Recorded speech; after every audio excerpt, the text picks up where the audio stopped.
Y su vida fue un viaje de 89 años, marcado por 30 nombres, 93 mudanzas y una obsesión constante en toda su maldita vida, atrapar el latido de la naturaleza en cada trazo. Hoy, en Radio Locura, seguimos sus pasos, sus momentos más importantes, desde los teatros kabuki hasta la ola que conquistó al mundo, que él terminó dibujando y que sigue latiendo hasta nuestros días. Bienvenidos a Radio Locura 66.6 FM, Ideas Idiotas para Gente Inteligente, tu podcast de confianza sobre arte, literatura, música y también los pintores totales, por ejemplo, del Japón, como en esta ocasión que estamos iniciando este video. Konnichiwa. Mi nombre es Javier, @ más o menos, como lo estás viendo en la pantalla, en todas las redes sociales, y también tengo aquí en YouTube, además de Radio Locura, un canal hermano donde hablo de cosas que a nadie le importan, pero a todo el mundo le sirven. Se llama Más o menos Literatura y ahí hago reseñas literarias, comentarios críticos y culturales y demás cosas por el estilo.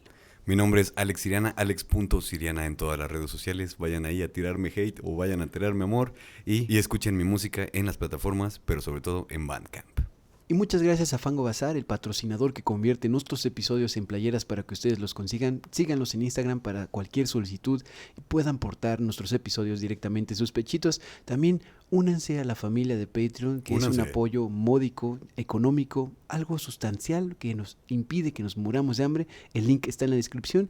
Y también si tienen Instagram, por supuesto que ahí pueden seguirnos también en esa red social, porque Radio Locura también ahí anuncia lo que está por venir, lo que ya sucedió y demás cuestiones de contacto directo con ustedes, nuestro público que hace real este programa todas las semanas, directamente hasta sus hogares o donde quiera que estén escuchando Radio Locura. Recuerden que de lunes a viernes tenemos estos pedacitos de cultura en las minisecciones que sacamos alrededor de la 1 de la tarde. Y no se olviden de checar todos los episodios que hemos sacado. Y por supuesto cada domingo estreno a las 9 p.m. de un artista en especial, que es el artista de la semana. En este caso es Hokusai. La semana pasada, por supuesto que fue la segunda parte de Björk. Sí, muy esperada en el canal, muy esperado por toda la para gente nosotros, por el público, para todo el mundo, y probablemente el quien menos lo esperaba era Björk, pero ya existe la segunda parte, está completamente ya hasta le da hueva, güey, de todo lo que dice la gente de ella, güey. Pero por eso están las dos partes aquí en el canal, para que les disfruten sin ningún problema el episodio de la semana pasada. Así que recuerden que la locura todo. Y que ser animal no está tan mal. Vamos a ver el intro y estamos con Konnichiwa de vuelta.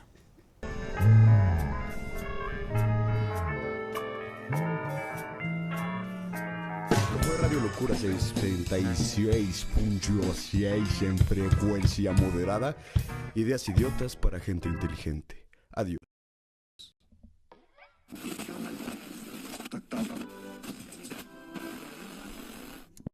Episodio número 73. Hokusai. Edo 1760. Japón vive aislado del mundo bajo el sakoku, es decir, el aislamiento más cabrón que han vivido en su historia. Pero en sus calles está eferveciendo el mundo flotante. Mercaderes ascienden en riqueza mientras artistas capturan la fugacidad de placeres efímeros. En este universo tan único, tan marcado de Japón en todas las épocas, nace Tokitaro, un niño de barrio humilde que se convertirá en Katishuka Hokusai. Y su vida fue un viaje de 89 años, marcado por 30 nombres, 93 mudanzas y una obsesión constante en toda su maldita vida, atrapar el latido de la naturaleza en cada trazo. Hoy, en Radio Locura, seguimos sus pasos, sus momentos más importantes, desde los teatros kabuki hasta la ola que conquistó al mundo, que él terminó dibujando y que sigue latiendo hasta nuestros días. Todo comienza con su primera vez que se mete a un taller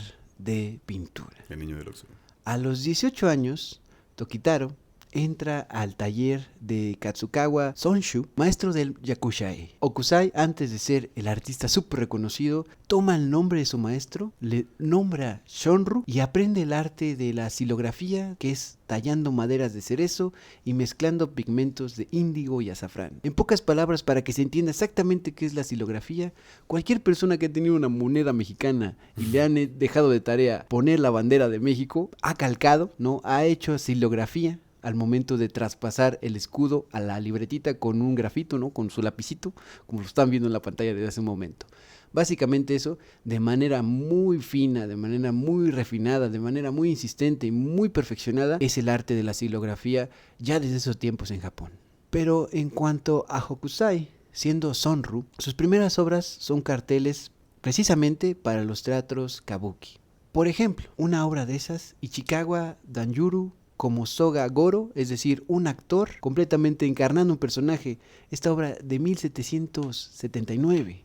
Un hokusai muy joven está capturando el instante en que el actor congela su gesto ante el clamor del público. Las líneas son gruesas y los colores planos, que están honrando toda la tradición de Katsukawa, que es su maestro en este momento. Yes, Daddy. Daddy Trump. En Edo, que para entenderlo muy prácticamente es Tokio, pero en ese momento se llamaba de otra manera, hay una ciudad sedienta de novedades, al mismo tiempo de que la tradición y todo está aislado en Japón, porque entre contrabandistas holandeses, que eran los únicos que podían entrar a puerto japonés en ese momento, Sonru, Hokusai en estos momentos, descubre grabados europeos con algo prohibido en ese lugar, en Japón, que es la perspectiva lineal. Esta perspectiva aparece, por ejemplo, en esta que están viendo en la pantalla, el grabado Perspectiva del ataque nocturno de los 47 vasallos fieles, por ejemplo, donde ustedes pueden ver que se distingue en el horizonte, en el fondo de la imagen, algo que define la perspectiva. Eso es la perspectiva lineal. Si ustedes tuvieron alguna vez la oportunidad de estudiar la preparatoria, puede ser que recuerden, o igual y no, por eso estamos en este episodio, para decirles que esa perspectiva lineal es poner un punto al final y de fuga. Exactamente, plasmar una línea que es el horizonte para todo lo que se está abordando en la pintura, en el grabado y en general en cuestiones pictóricas. Y otro trabajo donde se ve esta perspectiva es en la obra precisamente que se llama Original Perspectiva del Gran Teatro Kabuki de Edo. Tenemos a Hokusai muy joven capturando la magia de actores, como vimos hace un momento, y también con representaciones justamente de donde se lleva a cabo el teatro.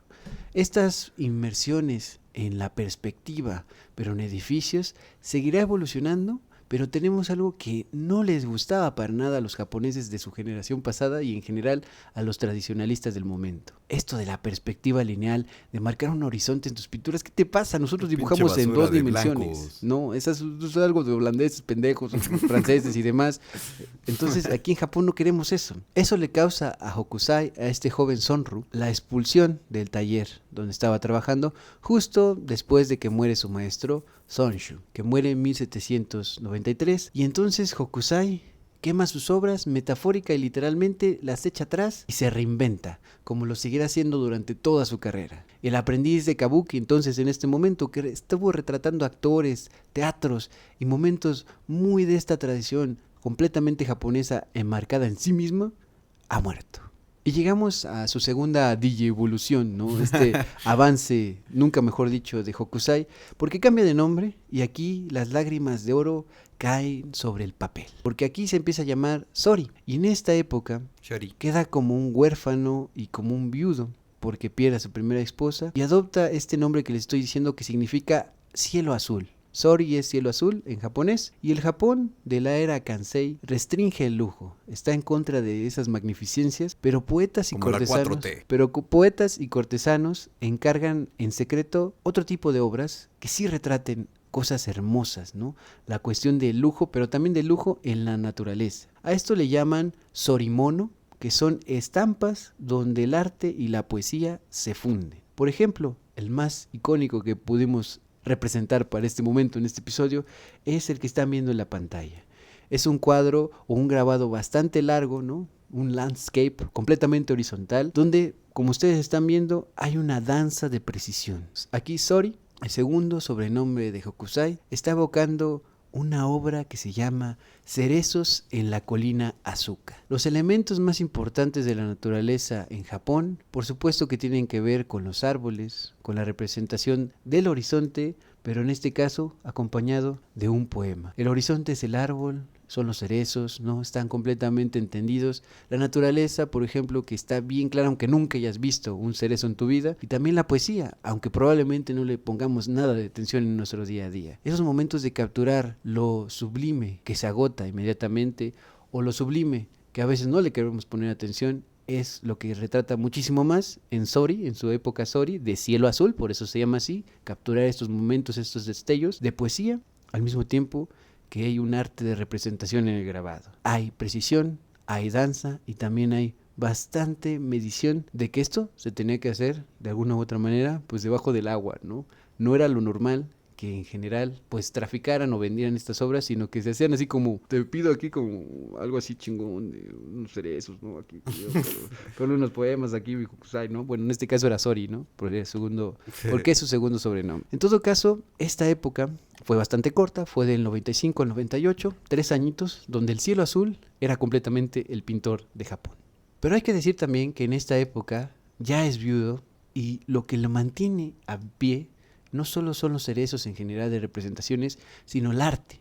El arte se vuelve su refugio, porque está enterrando a su esposa en esta época, su primera esposa, y transforma... Ni más sentido pésame. Transforma, claro que sí, RIP, transforma el duelo en elegancia, como lo están viendo, y síganlo viendo en la pantalla, no dejen de ponerle atención al arte de Hokusai. Pero si estamos refiriéndonos a Hokusai o Hokusai durante todo este episodio, está en el título, ¿no? Lo ven en los buscadores de internet, es como la palabra clave para llegar a este artista, es que en algún momento tuvo que ponerse ese nombre, ¿no? Imponerse ese nombre artístico. Y sucede en 1798, porque un gesto revela lo nómada que tenía en su vida, en su carácter, en todo. Porque termina donando el nombre de Cielo Azul, Sori, a un discípulo y se rebautiza una vez más. ¿Sabes qué, güey? A mí ya me vale verga ese pinche nombre, güey. Quédatelo tú, güey, está bien culero. Ya estuvo, bueno, de cielos azules, vamos a llamarnos ahora Hokusai, que significa ofrenda al Buda del norte. Es algo muy interesante. Norteño, pinche que Buda. Es un norteño aquí de 40 grados, la Tecate. Tecate Carne seca, chingada madre, aquí en Japón. Tecate tú.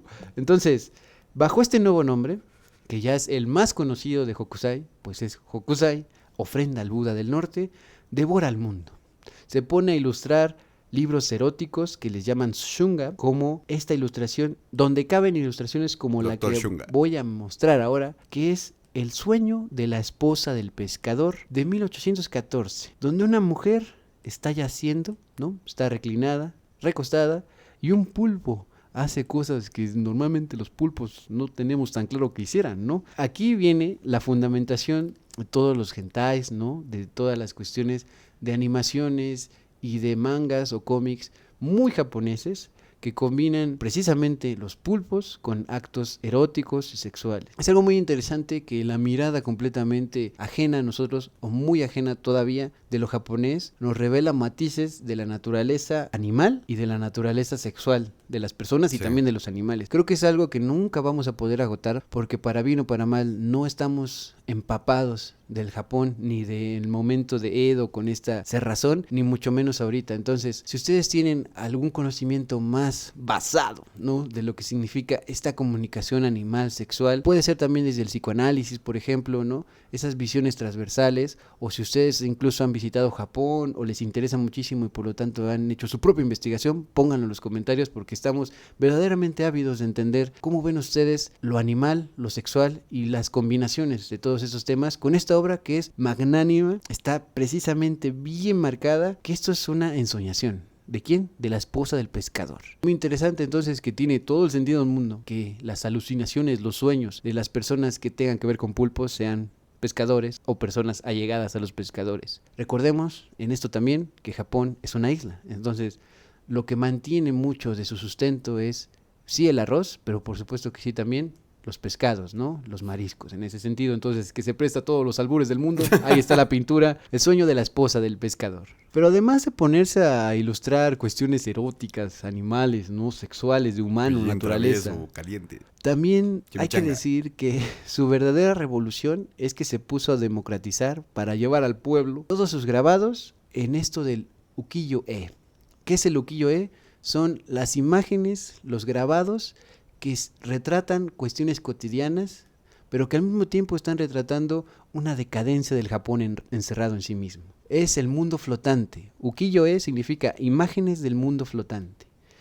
Y donde están estas imágenes cabe los sueños eróticos, con pulpos incluidos, pero también logró Hokusai, ya como Hokusai, hacer algo popular, tanto que llegaba al pueblo como del pueblo, imágenes como campesinos sudando y trabajando en los arrozales, donde ustedes pueden observar que no es fácil para nada en ningún momento dedicarse al campo, aunque sean cuestiones muy bellas retratadas de esta manera. También tenemos representaciones de Hokusai en este momento por ejemplo, de artesanos trabajando directamente los materiales como la madera en los templos, haciendo cerámica e insertándose en el trabajo que sirve para algo cotidiano. Entonces, tanto las cuestiones del arroz, que por supuesto que es algo súper japonés y en general asiático, Sushi. un símbolo de vida Sashimi. y de transformación, como la transformación directa de los materiales con los artesanos. Recuerden, creo que es algo que hay que precisar antes de seguir avanzando, que la idea de lo original, del artista así revolucionario que trae su propia propuesta, su propio nombre y solo su nombre y de ese tipo de cosas, es algo muchísimo más contemporáneo. Viene precisamente del romanticismo, por lo menos desde Europa, pero vean que Hokusai a eso no le interesa tanto, sino que más bien quiere reinventarse, no buscando ser original, sino porque estaba ávido de seguir abarcando el mundo para trazarlo en sus grabados. Este era un chiquito del pueblo. Pero la vida sigue pasando para todos que están viendo este video y también para Hokusai,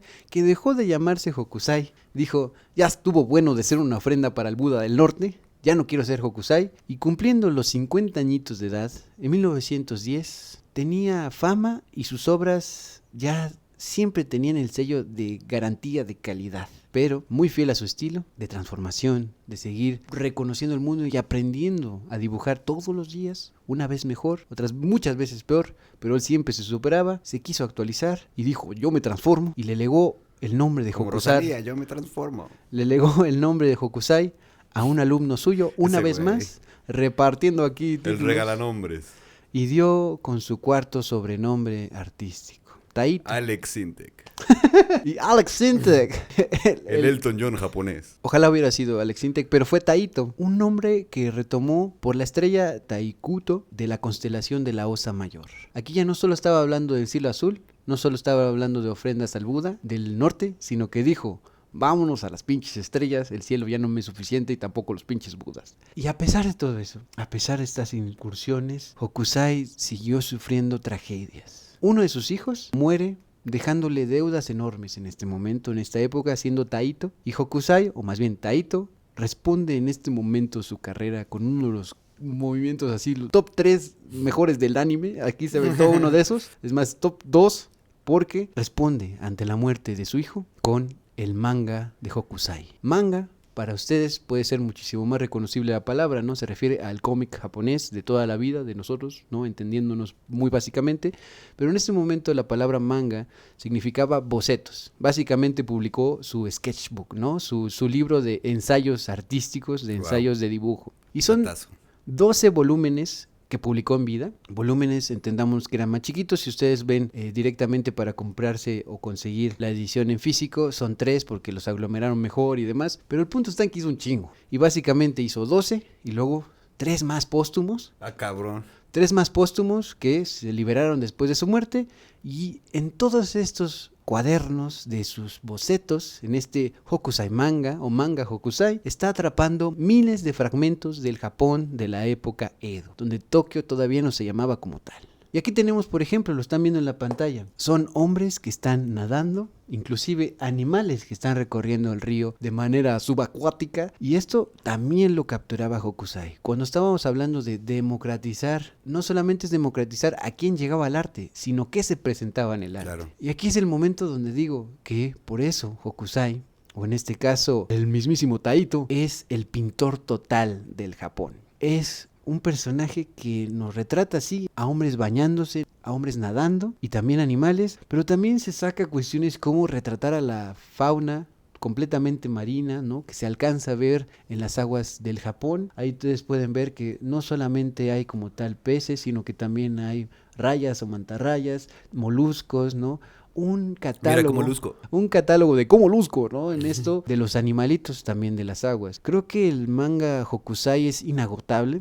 Y solo estamos retratando aquí algunas de las cosas más representativas. También, por ejemplo, los retratos que hizo, ¿no? Los bocetos de hombres luchadores, ¿no? En esto del sumo, completamente japonés, ya estaba en esa época también. Entonces vean que sigue siendo recuperar lo cotidiano de las más distintas índoles del mar, de los combates, digamos, oficiales, ¿no? Como deportes, también de los trabajadores, o por supuesto del ocio, ¿no? Como en el caso de los nadadores. Otro más es esto que representa, que a mí me sorprendió muchísimo encontrarme con que también hacía bocetos de armas. de accesorios en esto. Che viejo loco, güey. Hokusai, no te adelantes, eso viene después del viejo loco de la pintura, es otra temporada de...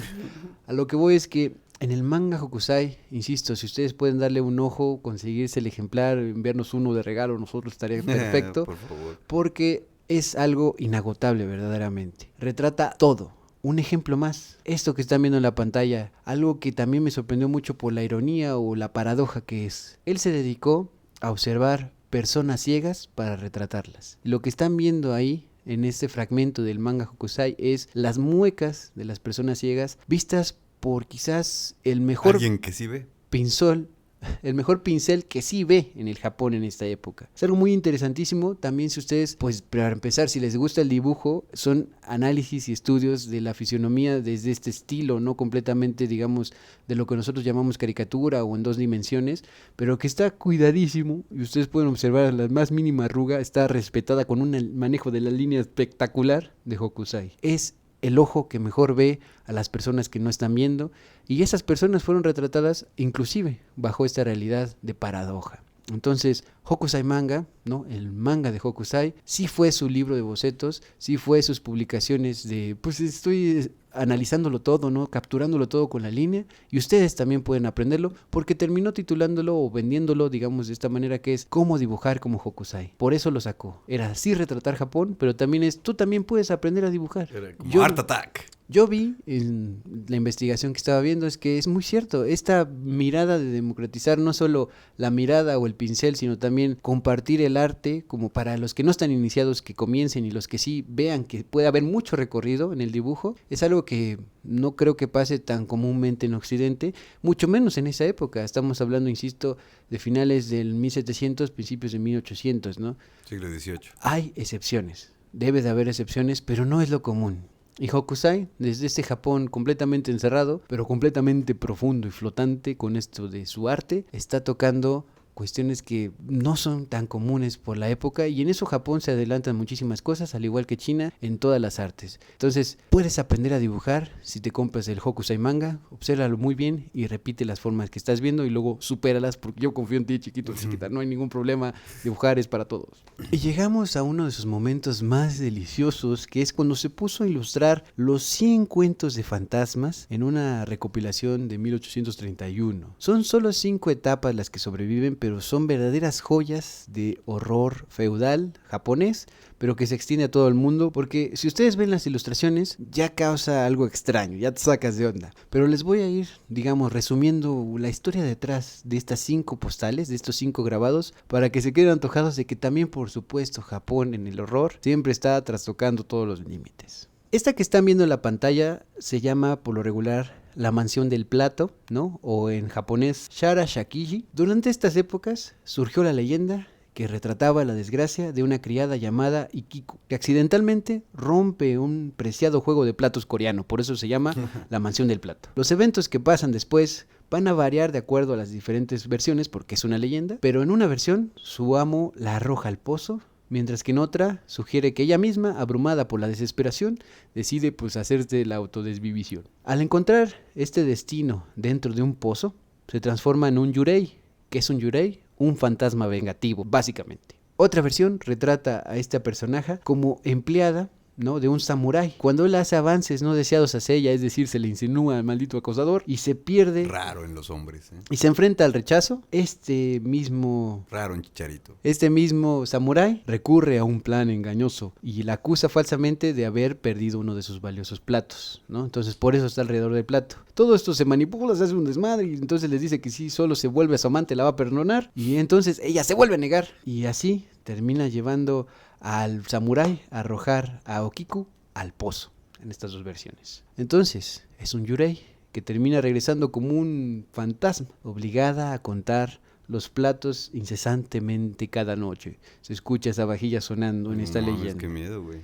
Esta versión pues surgió más o menos de épocas cuando Hokusai era joven, ¿no?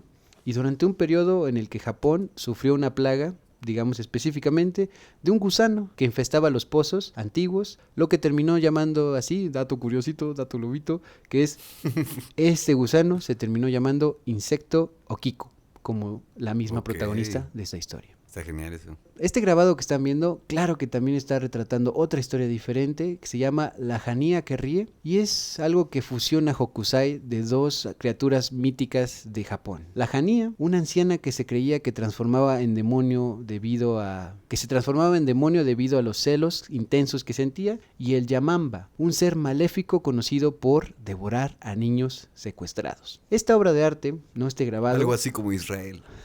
representa vívidamente, sí, a la monstruosa entidad. Bibi Netanyahu mente. Entonces, este grabado está representando esta combinación de secuestrar y comerse niños, ¿no?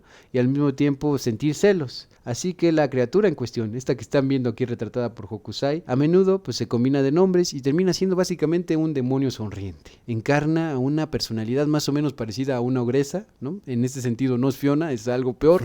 Y Hokusai introduce una división en lo que estamos viendo en la pintura, hace un arco creciente, ¿no? Simbólico entre lo humano y el dominio de los fantasmas. Está bien claro que está comunicándose incluso en la forma de esa media luna, pensémoslo así, enmarcando a este demonio sonriente. Esta técnica también aparece en otras oportunidades de Hokusai, pero en este caso está poniendo en pantalla, ¿no? En grabado, algo que todo el mundo sabía que podía estar por ahí, como el coco, ¿no? O como el ropavejero, pero que no se habían atrevido a mostrarlo directamente como Hokusai lo está haciendo en la cara, ¿no? Un demonio que ríe puede ser la combinación, de acuerdo a estas leyendas y de acuerdo a Hokusai, entre los celos más potentes y descarriados y también pues el abuso infantil en ese sentido. Este que está aquí se llama El fantasma de Oiwa-san, y esta historia fue concebida principalmente para una obra de teatro. La historia se remonta más o menos como por 1825, es un poco más contemporánea del Hokusai más maduro, y fue escrita por Tsutsura Nambuko IV. Lo importante de esto es que hay diferentes versiones y que han surgido por el tiempo, quiero decir, pero la más ampliamente contada, repetida y conocida es la siguiente. Una joven llamada Oume se enamora de Tamiya Lemon, un samurái que ya está casado. Los amigos de ella conspiran para eliminar a la esposa del samurái, Oiwa. Ella es la esposa del samurái. Recuerden, se llama La fantasma de Oiwa. Entonces, le presentan una crema facial venenosa. Es decir, le hacen un skincare, pero que no tiene nada de care, puro skin. Anti-skincare. Y esta crema no termina de quitarle la vida, pero sí le deforma toda la cara. Porque no es un skincare, es todo lo contrario. Finalmente, el samurái es repelido por esta esposa mutilada, ¿no? Demacrada, por esta crema venenosa, y termina abandonándola, este pendejo, ¿no? Hundiéndola en la locura más desbordada que se alimenta de su propio dolor físico y también emocional. En este estado frenético, tropieza Oiwa y cae sobre una espada que estaba expuesta ahí, recordemos era esposa de un samurái, encontrando una trágica muerte. Con el último aliento que le queda a Oiwa, maldice al samurái y se embarca en un viaje completamente de espectro para perseguirlo en varias formas, incluida la forma de lámpara de papel, que es la que estamos viendo que Hokusai decidió mostrar tal cual directamente. Es una combinación, sí, es una lámpara típica japonesa, pero también es un rostro deformado. ¿Por qué? En este caso, la traición, y también por una crema que no se debe ni usar para ni pinche piso en la chingada. El fantasma de Kohada Koheiji es este otro. Aquí tenemos otra vez un momento de una leyenda japonesa centrada en un hombre que sufrió un destino trágico, como debe de ser en estas pinches historias. Fue ahogado por su propia esposa en un pantano y el amante de esta. Kohada Koheiji trabajó inicialmente, él era un actor de kabuki en el teatro, ¿no? Y ante la dificultad, como lamentablemente ya pasaba también en esa época, de conseguir papeles en el teatro y muchas oportunidades pues simplemente eran cosas perdidas, fue Nosotros te llamamos encasillado como personaje, como un fantasma, lo que limitó más aún sus participaciones. Es decir, lo terminaron encasillando como solo haces fantasmas en el teatro y punto. Su esposa se avergüenza de esto y conspira con su amante, otro actor también, para llevar a cabo el asesinato de su propio esposo. Arrojan el cuerpo sin vida al pantano, como ya había dicho desde un principio, pero en un escalofriante giro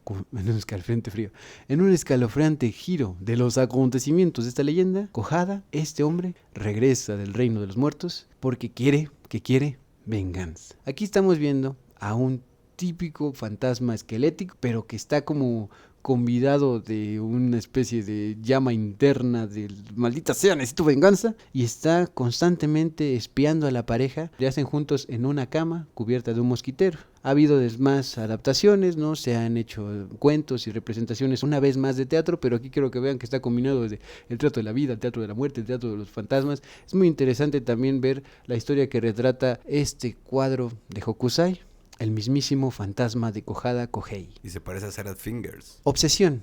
Shunen se llama esta obra. Representa muy claramente una serpiente enroscada alrededor de una placa conmemorativa budista. Esos símbolos que están ahí, antes de que fueran tomados por la pendeja Alemania nazi, eran símbolos de abundancia de toda esta parte de Japón, ¿no? De China, de Corea, etcétera, y por eso mismo está al revés. La versión original es esta. Aún así, lo que estamos viendo aquí es que se conmemora a la muerte a través de estos gestos, de este, digamos, cuenco y demás, y se coloca en el altar de los difuntos. Aquí hay puro simbolismo. La serpiente está representando una obsesión que tiene que perdurar de acuerdo a esta representación, más allá incluso después de la muerte. Durante este periodo, el periodo Edo, donde Japón estaba cerrado en sí mismo, las serpientes aparecían por lo regular en las historias como espíritus transformados de los difuntos.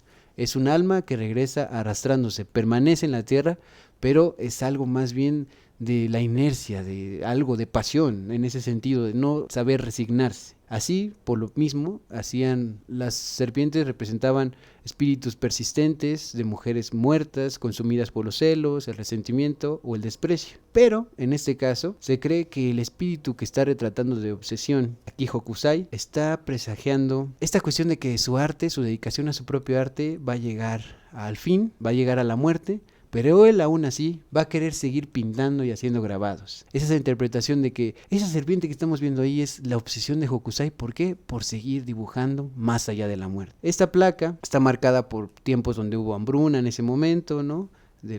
Que está también recuperando de la historia de Japón, Hokusai, pero lo importante es que también, por ejemplo, además de la svástica que está ahí presentada, también tenemos que Manji es la manera en la cual se refieren a esa svástica en japonés. Es interesante también recordar que Manji también fue uno de los sobrenombres artísticos de Hokusai. Okay. Entonces ahí se puede entender más cómo es verdaderamente su obsesión de dibujar, de ser artista, de pintar, de estar en los grabados, incluso más allá de su propia muerte. Esta interpretación sí puede ser que su esposa esté representada ahí, ¿no? La primera que perdió y demás, pero también puede verse como él mismo más allá de la muerte.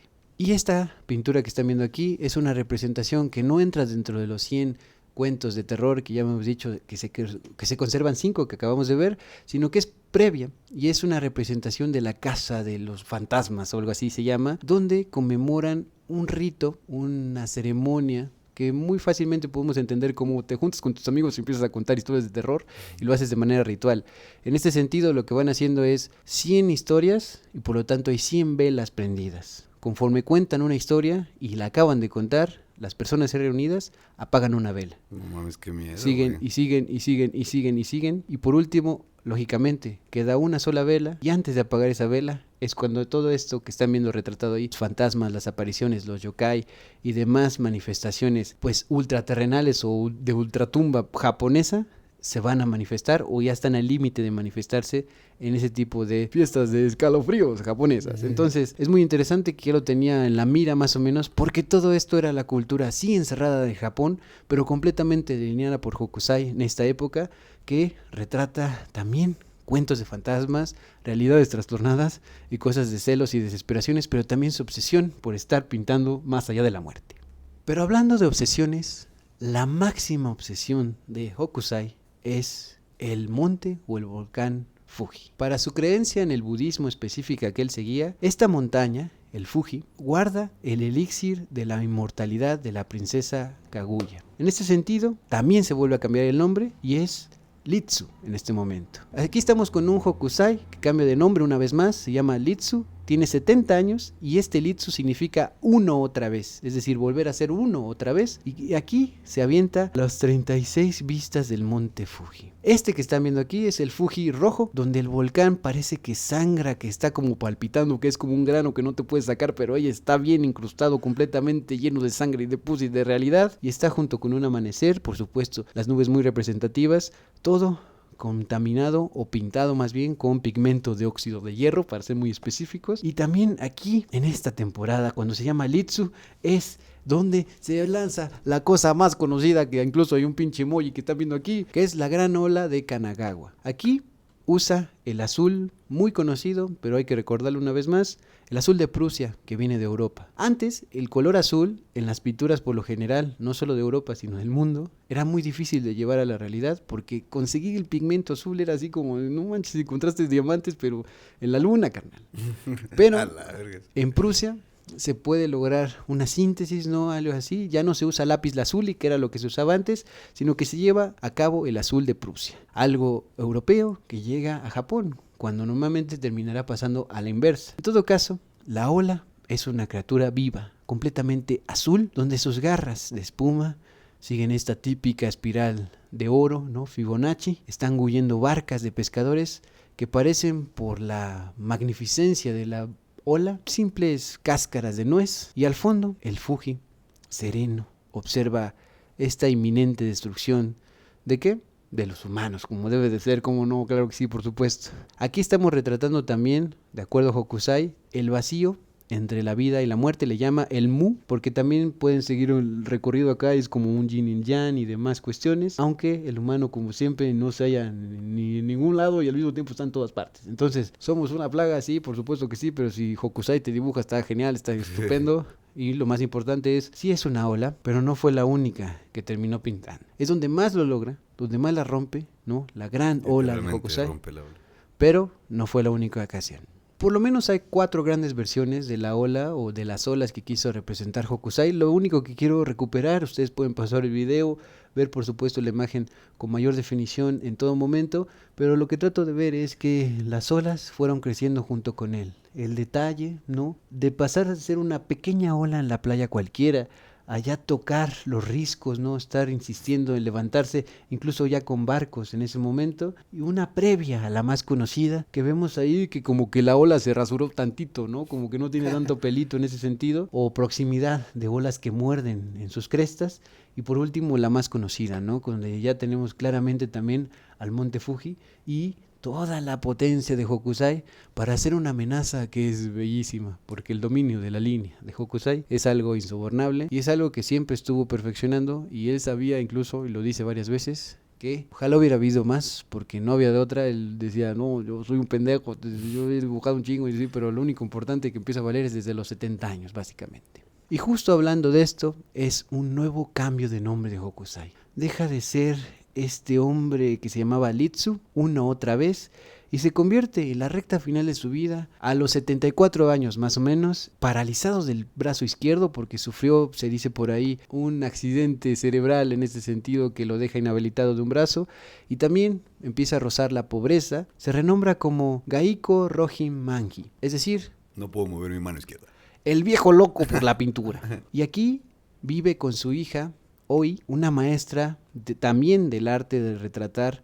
En este caso, lo que más perfeccionó ella fue el ideal femenino de la época, se llama Biginja, pero lo importante es que están compartiendo el espacio creativo. Aquí se están dando todas las representaciones del monte Fuji, aquí estamos viendo las vistas del monte Fuji. Su casa, por otro lado, es un caos de papeles, tinteros. Cuando el desorden empieza a ahogar a Hokusai, en este caso no es Hokusai, es Rohin Manji, tiene que mudarse una vez más. Dice, aquí ya no quepo porque yo solo quiero seguir pintando, y su hija lo apoya en todo esto.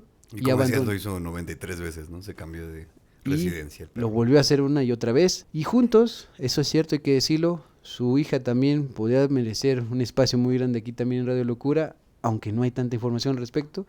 Era una excelente artista también.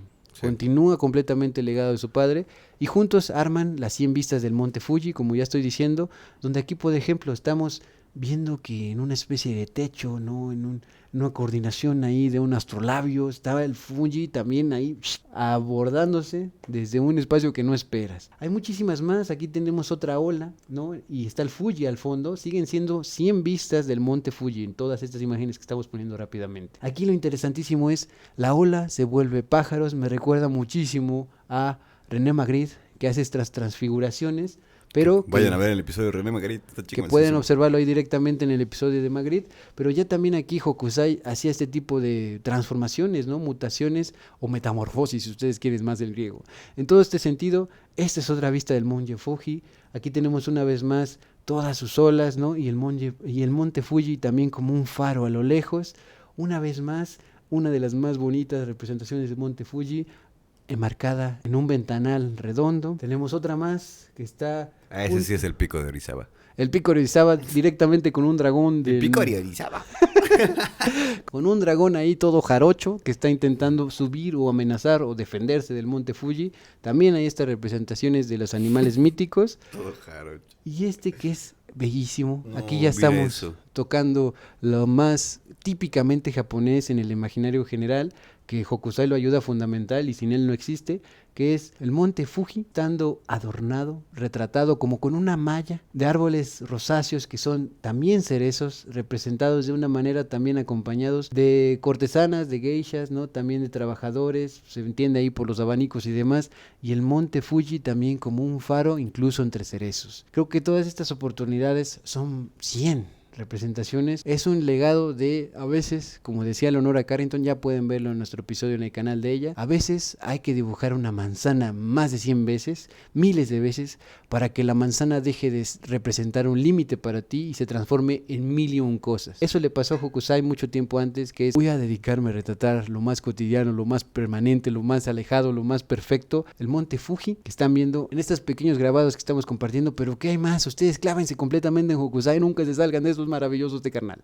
Y otro de los momentos top 3 del anime de Hokusai es en 1844, ya un hombre bastante mayor, retrata en el templo Gashoin un fénix. El ave mitológica está desplegando alas majestuosas, doradas, ahí completamente de fuego, con el mismo pan de oro que que Hokusai utilizó para todo el sorimono de su juventud. Es decir, estos grabados donde él estaba presentando la combinación de qué dijimos, chicos, se están poniendo atención, que es el arte combinado con qué, con la poesía. En este caso, la poesía de un animal mitológico. Este fénix está cerrando un círculo, es una obra monumental. Esta sí es una pintura, no es un grabado, eso es muy interesante porque toda la gran mayoría de obras de Hokusai son grabados, es decir, como les dije, de agarrar tu monedita, ¿no? De 5 pesitos o de 10 pesos para rayonearla y hacer el escudo nacional de México en este caso, y en esto hay muy pocas pinturas de él, pero esta sí es... Che viejo huevón, ¿no? La neta sí se hubiera puesto a pintar más, ¿no? Lo Opinión interesante, impopular. lo interesante es que se dedicó en todo ese tiempo que no hacía nada a dibujar. Gran pintor. Gran dibujante, pésimo pintor, no es cierto, no es un pésimo pintor, solamente que los recursos y los materiales eran muy distintos. Lo hizo menos. Lo ejercitó muchas menos veces, pero aún así logró culminantemente, como en este Fénix, que es una obra insigne de la cuestión verdaderamente de pintura de Hokusai, Sí. que puede verse como, una vez más, este viejo obsesionado con la pinche pintura, con el dibujo, renace una vez más en su obra. Fénix es la representación, ya sabemos, de el renacimiento, la transformación, volver de las cenizas, y Hokusai en la recta final de su vida lo representa completamente directo, es algo muy comprensible, pero está majestuosísimo, así que aprecienlo todo el tiempo que puedan también, el Fénix de Hokusai. Y aparte de todo es una de las representaciones más caóticas que tiene en el sentido de la composición, que eso es algo que quiero que nos tomemos un momento para poder verlo, porque realmente aparte de los colores, entre el rojo y el azul está entre el verde y el rojo de cierta manera, se hace este juego como medio caótico también con los colores y por supuesto en la composición, algo que no estábamos tan acostumbrados, por al menos de todas las representaciones que hemos visto en este episodio, y eso es algo que es totalmente destacable de esta pintura en especial, ¿no? Y sobre todo también ver que su Fénix no parece tanto esa representación, pues sí, occidental, como una especie de dragón alado, en esto como... El dragón alado de Ra. O Kukulcán, algo más parecido a eso, sino que parece incluso como un pavo en la constitución de su rostro, ¿no? De su pico. Entonces, también es un Fénix extraño en ese sentido. Happy Fénix. Happy Feet y Happy Gilmore también. Un momento donde al parecer el Fénix estuvo a punto de no volver a renacer fue en 1839, cuando un incendio devora uno de sus múltiples estudios, de esas mudanzas que hacía, y rescata los pinceles, no sus monedas. Eso también es muy significativo, es muy poético, y también es Hokusai en toda su potencia. ¿Qué le interesa a Hokusai? Pintar, dibujar, no otra cosa. Así trabaja sin parar hasta el 10 de mayo de 1849, fecha fatídica, donde lanza sus últimas palabras que le susurra a su propia hija hoy y le dice: si el cielo me diera 10 años más tan solo, o incluso 5, sería un verdadero pintor. Menos de 20 años después, en 1854, cañoneros estadounidenses rompen este aislamiento japonés. Sus grabados entonces de Hokusai llegan a París y desatan una revolución imparable. Tanto así que un artista súper conocido para todos y para todas, Un pendejo de por ahí, ¿no? Vincent Van Gogh, en cartas a su hermano Theo, le confiesa: los japoneses nos enseñan a vivir en paz. En cada línea hay calma. Por otro lado, también se ve aquí la influencia directa en la obra más famosa de Van Gogh, que es La Noche Estrellada, y también en varios de sus cuadros sobre el trigo se ve la influencia de Hokusai en la misma línea del horizonte que vino desde Europa para él, y que lo retoma Van Gogh de esa manera, digamos, de colores intensos y muy vibrantes, pero al mismo tiempo que tienen toda una definición que viene de Japón. Es un vaivén de los artes. Europa se lo come, lo vomita, Hokusai lo agarra en Japón, lo vuelve a vomitar y Van Gogh se come ese vómito. Si les gusta, si no, ni modo. Y donde también se ve esta influencia es en esta obra, que es el puente japonés por excelencia de Hokusai, que retrata toda la parsimonía, toda la calma y al mismo tiempo el movimiento de las personas que transitan. Aquí, donde viene la influencia más grande de este tipo de puentes, es en Monet, el gran pintor también francés, que llegó a coleccionar más de 200 estampas de arte japonés, de grabados y demás que llegaron a Europa, y su jardín en Giverny es un homenaje viviente al puente que acabamos de ver de Hokusai y en general de todo el arte del mundo flotante de Japón. Aquí tenemos fragmentos de estas curvas, estos lomos, ¿no?, del puente original que se llama la pintura de Hokusai, el puente Manem de Hokusai, Fuckboy Sai. El puente original de Hokusai se llama Bajo el puente Manen en Fukagawa, y las representaciones en vida de Monet era el espacio donde él trabajaba. Ahí, por ahí están los nenúfares tan famosos que él terminó retratando, que por cierto también es una pinche pintura espectacular. Sí, vayan a ver el video de Carlon Polachek cantando enfrente de eso, por favor. Pero sigan viendo que Monet tiene toda la cuestión de llevar a la vida real, hizo real el manga, lo convirtió en anime en Francia, en esta hizo realidad. canon el perro. Y esto creo que es muy interesante. Nosotros tenemos a Monet, ¿no? Tenemos a Vincent Van Gogh como los grandes maestros, sí, europeos, por supuesto que lo son, pero ellos también tuvieron sus grandes inspiradores. Principalmente estamos aquí obviamente hablando de Hokusai, pero también todo el arte japonés revolucionó Europa y el mundo. Desde el arte y la cultura llegó a darse incluso la japonmanía, ¿no?, donde estaban con el japonismo a tope, tanto así que, si no recuerdo más, Toulouse-Lautrec, ¿no?, otro gran ilustrador francés, termina presentándose en muchos de sus momentos de su vida con este japonismo, con kimonos en todo momento y apasionadísimos por eso, ¿no? Si quieren más de esto, pónganlo en los comentarios, porque el japonismo es algo muy interesante como periodo histórico del propio arte europeo, francés en este caso. Y hay que tomar en cuenta, por ejemplo, es un fenómeno muy, muy interesante justamente lo que pasa con Japón, como lo que después también pasaría con Rusia, sobre cómo un país de repente se convierte tanto en sí mismo por estar tan aislado del mundo, que empiezan a generar ideas que son demasiado endémicas, demasiado propias de ese mismo lugar, que cuando estas fronteras se rompen totalmente, empiezan a tener una reverberación dentro del mundo del arte, dentro del mundo también de la historia tal cual, de una manera incluso a veces hasta violenta, porque de repente ahora sí que se viene toda la ola, ¿no?, de Hokusaiana, y toda la ola, en ese caso de Rusia, como lo había dicho en ese ejemplo. Sí, también por el abstraccionismo y Kandinsky y demás, por ejemplo. Y eso es interesante verlo de esa manera, porque justamente el japonismo del que estabas hablando, pues no viene de la nada, literalmente viene solamente de Japón, porque estaban súper aislados en ese sentido, y pues lo saben llevar hacia el mundo, y el mundo también lo acepta como con esas ganas, esa sed de poder percibir cosas que ellos ni siquiera hubieran podido imaginar, ¿no? Otro ejemplo también de este japonismo es que Debussy, ¿no?, el gran compositor también europeo, francés, incorpora como portada de su composición La Mer, ¿no?, que es la mar, ¿no?, el mar, pone la gran ola de Hokusai como la portada. Entonces ahí tenemos también en la música la incidencia de Hokusai, Y Debussy era un pinche maestro también, era un cabrón, güey. Sin lugar a dudas, un pendejo. Hoy, el ADN de Hokusai perdura. Por ejemplo, también es lo más obvio en el propio anime, en el propio manga contemporáneo japonés, donde tenemos autores como Katsuhiro Otomo, que dibuja tanques de Akira, ¿no? En esta también mítica serie, ¿no? De historias que van más allá de lo solamente corporal humano, sino hay transformaciones, digamos, transfiguraciones de máquinas y demás, que también tienen toda esta dinámica poderosísima, enérgica del Hokusai manga. También viene por ahí esa influencia a los mismos japoneses contemporáneos. Sí. Y es justamente muy interesante en Hokusai que podemos ver esta cuestión de intercambio cultural. Incluso dentro de este Edo, ¿no? Que estábamos hablando, que es una cuestión feudal donde Japón dijo, váyanse a la verga todos, yo quiero ser simplemente Estados Unidos en el siglo XXI y mandar a la verga a todos. Sí, el Sakoku, que le El llamaban. Sakoku. Y todo esto tiene mucho que ver con que Hokusai también es de los primeros japoneses que empiezan a adoptar muchas cosas de Occidente.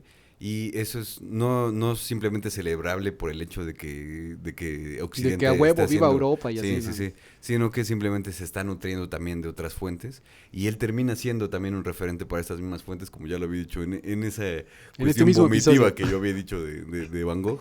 Es precisamente lo que él estaba haciendo y tiene fuertes ondas así como en el agua, literalmente como las olas que dibujaba, de ser un verdadero referente primero para el mismísimo Japón, que obviamente ya después tendrá sus cuestiones del anime y todo este pedo. Y la Segunda Guerra Mundial. Pero también en cuestión de que Europa vuelve a retomar estas cosas que, digamos, yo lo siento en este sentido como un poco poético, como de Occidente le regala a Hokusai la forma en la que él mismo le va a estar haciendo un regalo en el futuro y de una manera súper multiplicada, ¿no?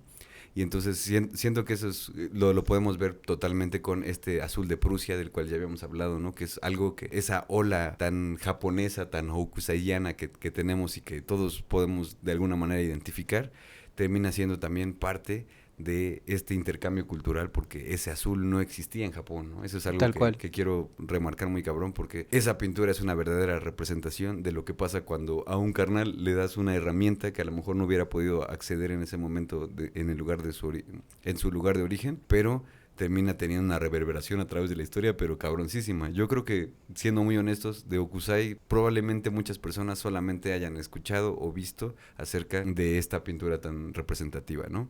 Y todas estas cosas que nos has contado que son absolutamente maravillosas, de repente pasan a un segundo, tercero, cuarto plano, ¿no? Sí. En cuestión de la historia del arte. También hay que tomarlo en ese sentido. En Occidente estamos súper centralizados en lo que nosotros mismos hemos hecho y sobre todo que es eurocentrista, ¿no? También. Sí. Pero es muy digno también voltear a ver hacia otros lugares del mundo, también ver hacia Medio Oriente, también lo que se ha hecho en India es una cosa hermosa. En China también, por en supuesto. China, por supuesto, en todas las otras partes del mundo, en África, que casi nunca se menciona, ¿no? Que también hay arte muy interesante y si les interesa, por favor dejen en los comentarios, arte africano estaría súper chingón. Pero hablando, por ejemplo, de estas cuestiones muy, muy importantes que es como sus vistas del Monte Fuji, tiene muchísimo que ver con cómo él va a representar también una parte del futuro, no nada más de Japón y del manga y del anime, sino también una cuestión muy visual que creo que todos podemos realmente reconocer de lo que es el arte japonés, ¿no? Hablamos de él en este sentido y me parece muy prudente decirlo en este momento, porque Hokusai es quizás el mayor referente en cuestión de, ya si te pones muy mamador, es como la cuestión del Edo y de Japón y de esa madre que no me acuerdo cómo dijiste que empieza con ese. Tsukeko. Pero también tiene muchísimo que ver con esta cosa tan importante e impresionante que ocurre después de esos pinches mamadas de Estados Unidos de bombardear Hiroshima y Nagasaki con lo del anime. Todo esto viene obviamente desde un punto de vista histórico muy bien fundamentado a partir del arte de Hokusai, ¿no? Hay que recordarlo, como tú lo habías dicho, que todas estas cosas vienen en una cuestión de que él intenta representar también cosas cotidianas que tienen que ver con cosas de ultratumba, como lo habías dicho con todos estos yokai, y también que tiene muchísimo que ver con las representaciones de güeyes cosechando el arroz o todas estas cuestiones cotidianas que él representaba, ¿no?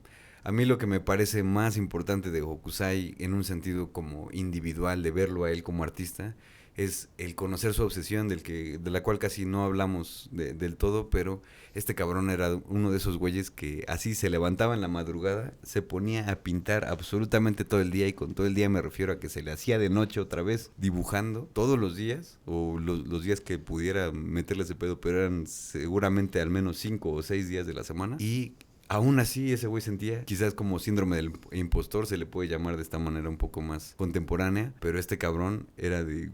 Por más que yo esté haciendo las cosas chingón y que sea el más yo referente, incluso en mi momento en el que estoy haciendo este arte, creo que todavía no me es tan suficiente, ¿no? Como eso que habías dicho, a mí me parece súper relevante, que ese güey decía, si tan solo tuviera 5 años más, 10 años más, sería un verdadero artista, porque casi todo lo que he hecho, pues vale verga, ¿no? Y de esta manera él lo veía como, seguramente lo veía como representaciones y todo, y eso creo que es muy rescatable. Simplemente él se entregaba totalmente al dibujo, a sus representaciones gráficas, pero definitivamente dentro de él, creo que lo podemos ver muy claro, él no sentía que eso fuera suficiente para él realmente llegar a consagrarse como un artista, ¿no? Y luego todo este pedo del evento cerebral vascular que tuvo a los 68 y el incendio que tuvo, o sea, es un cabrón que era como hierba mala, nunca muere, güey, ¿no? Lo podemos ver de una forma poética, como que él intentó realmente llevar su arte a otro lugar tan cabrón que necesitaba más vida de la que se le pudiera prestar, pero él siempre lo llevó a ese punto de... Para mí dibujar es mi pinche vida, para mí respirar y dibujar es básicamente lo mismo. Muy diferente a lo que diría, por ejemplo, Marcel Duchamp. Vayan a ver el episodio aquí mismo en el canal de Radio Locura, donde este cabrón decía, yo prefiero respirar que trabajar, ¿no? Al parecer con Hokusai sería básicamente la misma cosa, ¿no? Trabajar y respirar sería lo mismo. Y... pues hay que entender también, estamos hablando de él por la relevancia de que Hokusai tiene tanta importancia dentro del mundo del arte porque ha influenciado a tantos grandes artistas, como los ya mencionados, al menos Van Gogh, Debussy. Y en eso permítame hacer un apunte rapidísimo. José Juan Tablada, un poeta mexicano que trajo el haiku a México, también trajo a Hokusai, le dedicó un poema dentro de sus poemas sintéticos, y lo interesante de eso es ver cómo él apasionadamente termina diciendo en las últimas partes de su poema: Hokusai lo dibujó todo. Oh poetas, seguid sus huellas, de la tierra en el triste lodo y en los ampos de las estrellas. Eso por un lado. Y también por otro lado ver que aplicar el retratar los montes, los volcanes, también lo siguió aquí en México el doctor Art, que también es otra influencia indirecta que tuvo Hokusai, incluso en ese vulcanólogo pintor que fue también un referente actual, ¿no? Bueno, contemporáneo en el siglo XX ya en México. Y justamente por estas razones creo que es muy importante, y eso es con lo que quiero que nos quedemos, es que entender a Hokusai es, por una parte, entender totalmente el arte más representativo del Japón, pero también una forma muy primordial de entender lo que es la modernidad universal en el arte, obviamente al decir universal es de todo el mundo, pero es también a través de todos los tiempos. Un verdadero chingón, un capo. Hokusai en su recta final, en este episodio, y en general sentimos desde Radio Locura que es la inmortalidad en una línea, en un puñado de líneas que son magníficas, y además también recuperar sintéticamente. Hokusai murió creyendo que no había logrado nada. Pero su vida fue también una gran obra. Más de 30 nombres como capas de laca en su trabajo, 93 mudanzas como huellas de un nómada del pincel. Encarnó el ukiyo, flotó entre tragedias y renacimientos en este mundo flotante del Japón, siempre anclado al acto sagrado, constante, ritual y también muy divertido de dibujar. En su autorretrato como pescador que están viendo aquí en la pantalla, encontramos algo definitivo. El artista que desafió la gravedad del mar, la gravedad de la línea, la gravedad también de las dos dimensiones, de la perspectiva y sobre todo, también ahora, del tiempo. Desafió el tiempo retratado en todos sus grabados, desafió el tiempo también en sus pinturas y en toda la influencia, porque hoy, cuando vemos su Fuji en tazas de café, o la ola famosísima de él en tatuajes incluso, podemos recordar su promesa. Dijo él en algún momento en el prólogo de uno de sus libros: a los 110 años, cada punto y cada línea de mi trabajo poseerán vida propia. Y en cada réplica, en cada mirada que se pierde en su espiral, Kazushika Hokusai cumple este destino, el destino de ser eterno como el volcán Fuji, como la montaña Fuji, que sigue pintando también en nuestros días. Y como siempre ha sido un honor traer a uno de los artistas más representativos de la historia del arte, como siempre lo intentamos hacer en este programa. Ojalá hayan disfrutado mucho y en este momento por favor les pedimos, dejen su like, suscríbanse a este canal, cada vez somos más personas y estamos muy agradecidos con las personas que nos han acompañado desde el principio. Y si eres nuevo en este canal, por favor sigue disfrutando de todo el contenido. Realmente hacemos esto para crear una comunidad consciente acerca de las sensibilidades que te puede llegar a dejar el arte. También entender mucho de la vida de los artistas, cómo piensan los artistas y sobre todo también entender un poco de los, en cuestión de rayos X, de qué es lo que está pasando detrás de las obras más importantes del arte. Y nuevamente muchísimas gracias a Fango Bazar, que convierte nuestros episodios en playeras para que lleves con mucho orgullo todo lo que te hace sentir por dentro el arte, las personas que realmente te inspiran, y eso lo pueden ver totalmente en el Instagram de Fango Bazar, así como también pueden formar parte de la familia de Radio Locura en Patreon. Vayan a checar, está también el link en la descripción para que vayan y nos apoyen y también nos sintamos un poquito más como una familia. Y por supuesto, si tienes Instagram, por favor ve a seguirnos allá para que estemos un poquito más en contacto, para que te enteres de las cosas que van a venir y también de todo lo que ha pasado. Recuerden que hay minisecciones en el canal de lunes a viernes alrededor del mediodía. Son bocadillos culturales donde hablamos de cosas tan diversas como autores muy reconocidos, autores que son fantasmas igual de la historia, también cuestiones de inteligencia artificial, experimentos, Películas.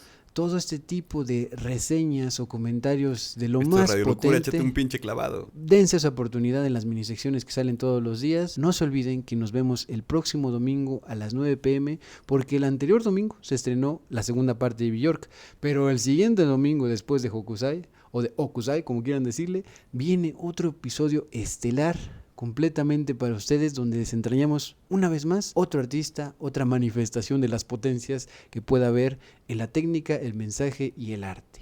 Y así seguiremos mientras nos sigan apoyando.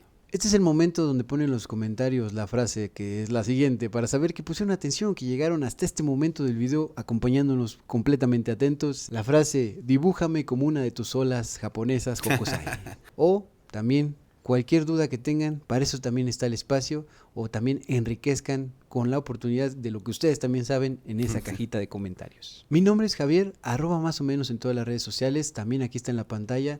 Tengo mi canal hermano también aquí en YouTube que se llama Más o menos Literatura. Comparto reseñas literarias, comentarios sobre libros y demás cuestiones culturales y todas las cosas que se acumulen por el camino. Mi nombre es Alex Siriana, alex.siriana en todas las redes sociales. Vayan a seguirme por allí para que se enteren de todas las cosas que estoy haciendo. Y no se olviden de que pueden escuchar toda mi música en las plataformas. Pero por supuesto les recomiendo muchísimo más Bandcamp, porque ahí aparte de que tiene la mejor calidad de sonido, y aparte no estamos apoyando ningún tipo de genocidio con ese tipo de acciones, y me pueden apoyar ahí de una manera mucho más directa. Esto fue Radio Locura 66.6 FM, ideas idiotas para gente inteligente. Y adiós.